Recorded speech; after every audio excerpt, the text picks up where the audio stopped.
শেখ হাসিনা একটা কথা বলতো না যে আমি এমন কিছু দিয়েছি যে ভারত বুঝতে পারবে না, বলে না কি দিয়েছে, কিন্তু এটা বলেছে এমন কিছু দিয়েছে, এটা তার বাবার দেশ মনে হয়।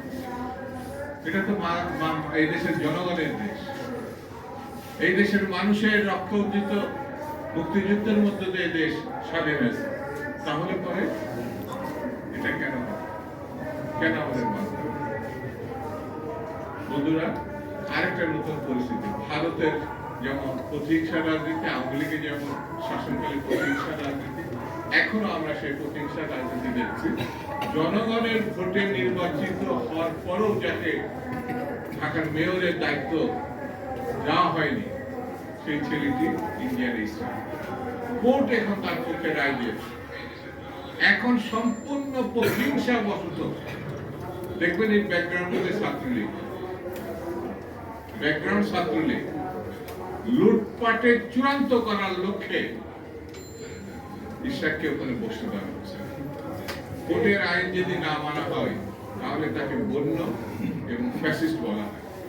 সরকার কি সেই লাইনে যাচ্ছে কিনা এখন চিন্তা করছি।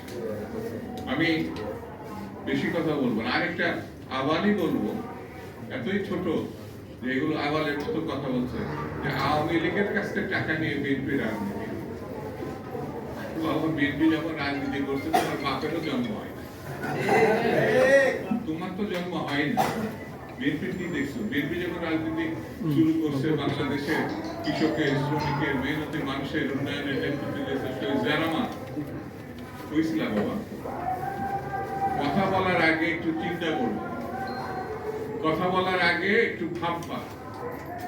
আমরা ভেবেছিলাম তোমরা জাতীয় রাজনীতিতে এসে একটা কিছু হবো, কিন্তু আবালের মতো কথা বললে পরে তোমাদের সম্বন্ধে মানুষের ধারণাটা কোথায় যাচ্ছে একটু ভেবে চিনতে চাই। বিএনপি একমাত্র দল যেই দলের নেতৃত্ব দিয়েছে আপসীর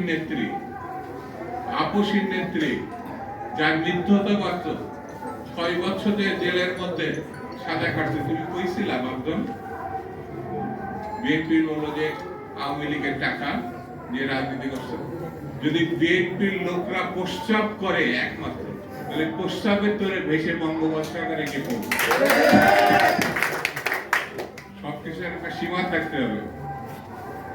এমন কোন কথা বলবো না যে কথার দায়িত্ব নিতে পারবো না। বিএনপি সম্বন্ধে যে অভিযোগ করছে সেই অভিযোগের জবাব যদি বিএনপি শুধু থুতু ফেলে, সেই থুতুর মধ্যে তোমার খুঁজে পাওয়া যাবে। সেই জন্য আমি বলবো হিসাব করে কথা বলা, হিসাব করে চলা, আর গণতান্ত্রিক রীতিনীতি মানা।